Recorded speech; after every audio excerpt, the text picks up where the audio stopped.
Hi, I'm Zach Kazan, managing editor at Worn and Wound. I'm joined today by Zach Weiss, co-founder of Worn and Wound. Zach, how's it going? Very well, very well.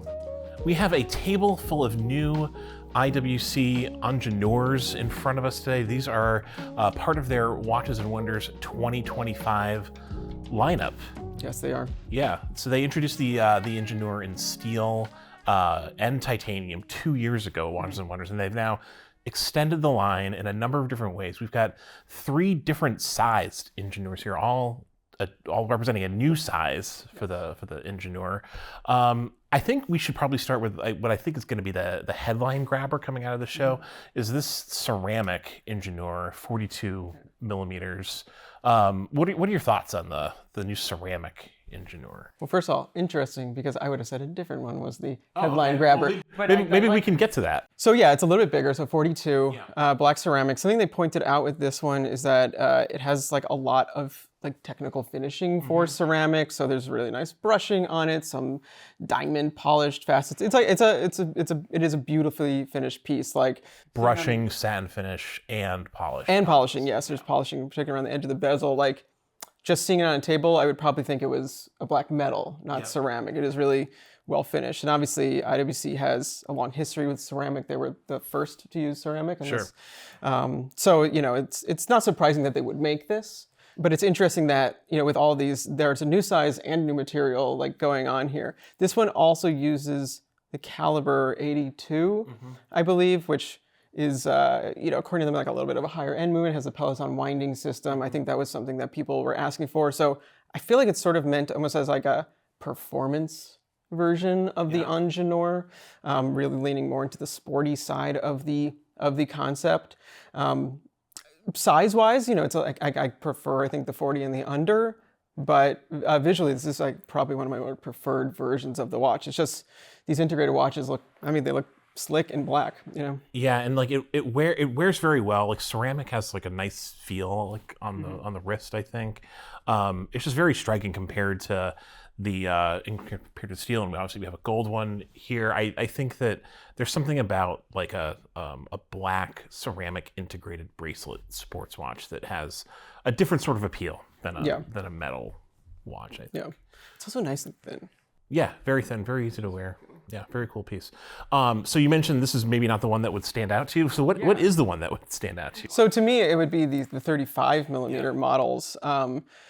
It's interesting that in 2 years, like later, so when the Ingenieurs came out, I feel like the story was sort of like, can you get one? A little bit. I mean, they had steel, they had the titanium one, which I think was notoriously difficult to get. And now they've really expanded wide and in a short amount of time. And I think the 35 probably, you know, addresses a lot of different wrists. You know, I think there's obviously more of a unisex aspect to it, but just also, you know, the appeal of a smaller watch this size, like this style. And like personally speaking, having tried on the 40s, like I think that this 35, which sounds smaller than it wears, is kind of like ideal. Like it has a bit of a vintage feel to it in a way. And it's just very elegant, maybe a little bit more of a dress watch version. Like as somebody who's not huge into integrated sports watches, this being smaller and more almost delicate or elegant in a way, like this sort of would serve a purpose for me now. So yeah, I just think that I think people are just gonna be really excited for that big of a jump down. It's not a, you know, 38 to 40, which was something you'd be expecting to see, is like minimal, right? It's like a just noticeable. This is significantly noticeable. But they did a really nice job scaling it down too. It's still a robust watch, and like nothing got too thin or small. Smaller caliber in there. The date position is actually really nice. It's not like in a weird spot. Yeah, I mean, so that to me would have been, but I feel like you're gonna have 2 different audiences here. There's the performance audience and then the like fashion or style sort of. There probably aren't a lot of people cross-shopping the ceramic at 42 and like, you know, maybe the gold one at 35. And I think this is maybe even a better example of how like a smaller integrated bracelet watch made out of metal can like wear really well, because obviously you have the heft of the gold, and you can get away with a smaller watch perhaps than you would in a lighter material. I think the gold version is very, very nice. The gold is gorgeous. Kind of hard to resist, kind of like the weight of it, and the finishing is really beautiful. The dial execution is very nice. We have the same kind of like like grid waffle pattern on all these watches, which is sort of endemic to the Ingenieur. That's these new Ingenieurs that we've seen over the last 2 years. Yeah, for sure. They gave this dial it's like almost like a champagne, but you turn it at an angle and it gets more rosy. Yeah. It's really a beautiful finish to it. And it's that gold on gold look, the like Midas kind of thing. That's hot. Yep. No, it's very good. Very, very classically ostentatious, Yes. Not in a negative way.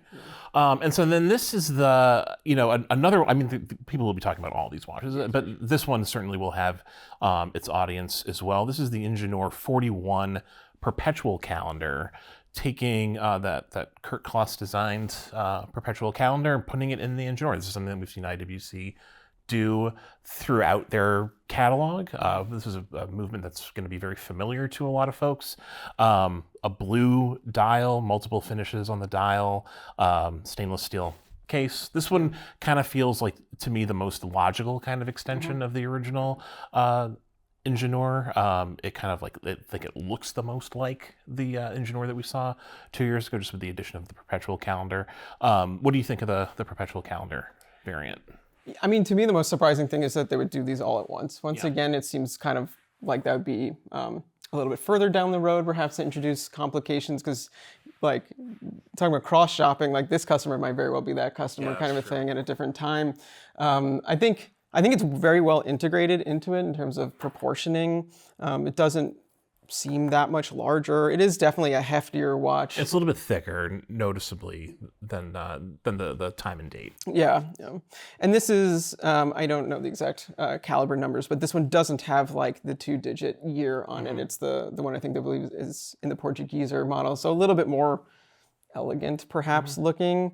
Yeah, I mean, I think this is cool. To me, this is like, this is their Genta piece, right? And like the APs and the Nautiluses, I mean, like how many different versions of that have there been, made over the decades? So many. So they're dipping their toes in it, and like, I don't know. I think it's elegant. I'm a fan of perpetual calendars in general. I think it's one of the cooler super complications. If you're going to spend a lot of money on a complication, it's very practical in its own way. Yep, absolutely. And this feels like a purposeful watch to have a perpetual in. Yeah. You mentioned IWC, kind of the surprise that they would do all of them so quickly. Do you think there's a risk to that, of like watering down the collection in some way? These were sort of, the Ingenieurs were kind of like tough to get for the first 2 years, and now suddenly there's a lot more of them. I don't know what kind of, what the production numbers are going to be on these, or if these will be hard to get, or if the older ones will now be easier to get.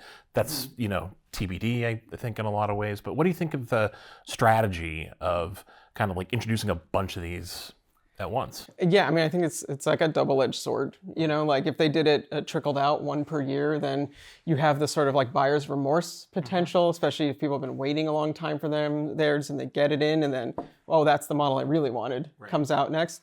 But you have potentially the too much choice all at once, because there's still also all the 40mm models, as well as new 40mm models we don't even have here. There's other gold models. They've done this for a while. I think they probably know what they're doing in terms of their customer base. Maybe it's because they see these as specific customer segments, and they know their customer well. The complication customer is different than the ceramic customer. Sure. But yeah, I mean, it's a lot at once though, and it's like they're going to be competing for headlines. Yeah, and that's kind of the nature of Watches and Wonders. Like in a nutshell, there's just it's a lot.